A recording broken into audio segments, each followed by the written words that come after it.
thoughts. Looking at Job 14, man lies down and does not rise until the heavens are no more. He will not awake nor be raised out of his sleep.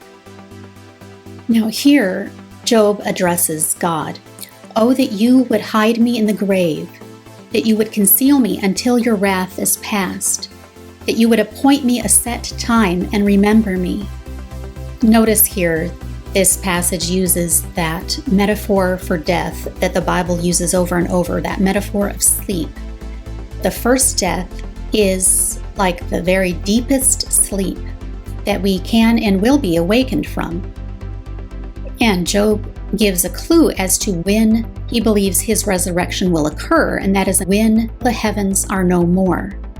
Continuing on with the passage. If a man dies, will he live again?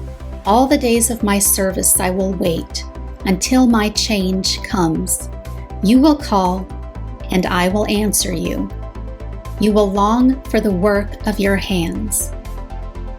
Job is talking about his own resurrection one day after he has been sleeping in the grave for some time. He believes that the day will come for his change. It's a very interesting word he uses here to describe what he believes will happen at his resurrection.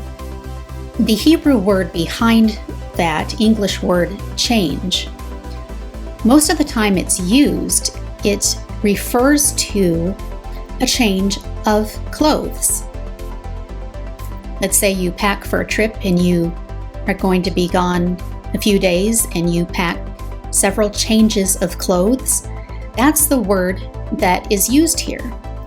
He believes that when he is raised to life again, he will in some sense put on a new change of clothes.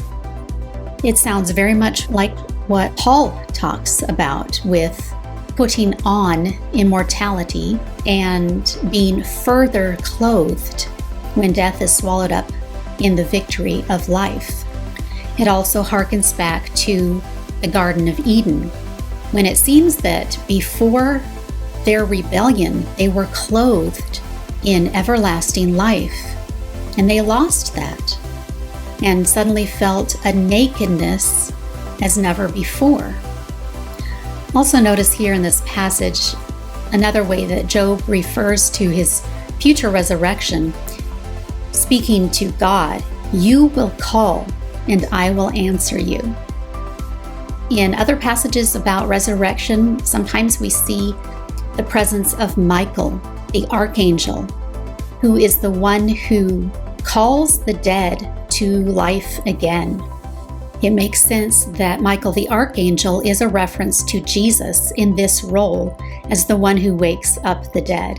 In the account of Lazarus in the book of John, Lazarus, the friend of Jesus, had died. Jesus went there to raise him to life. He did that by calling to Lazarus in the tomb and saying, "Come out." That voice can wake the dead, and it's only that voice. Jesus, shortly before raising Lazarus, had told Lazarus' sister Martha, "I am the resurrection and the life." He alone has that power, that authority to give life, whether that's life for the first time or life again in resurrection. I also love the way this passage ends here in Job.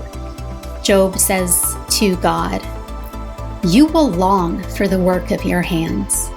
In other words, when I'm dead, you're going to miss me. You're going to want me back because you made me and you made me for you. I think that's a beautiful thought, that the Creator misses His creation when they are sleeping in death. And one of these days, it will be His great joy to call us to life again. So one way to look at everlasting life is as this garment, this covering. It is not of our own making. It does something that fig leaves cannot do. Adam and Eve had everlasting life, and then they chose to give that up. And it infected all of humanity after them. But the Bible promises us that everlasting life can be put on again if we make the life choice. And that will happen when Jesus comes again.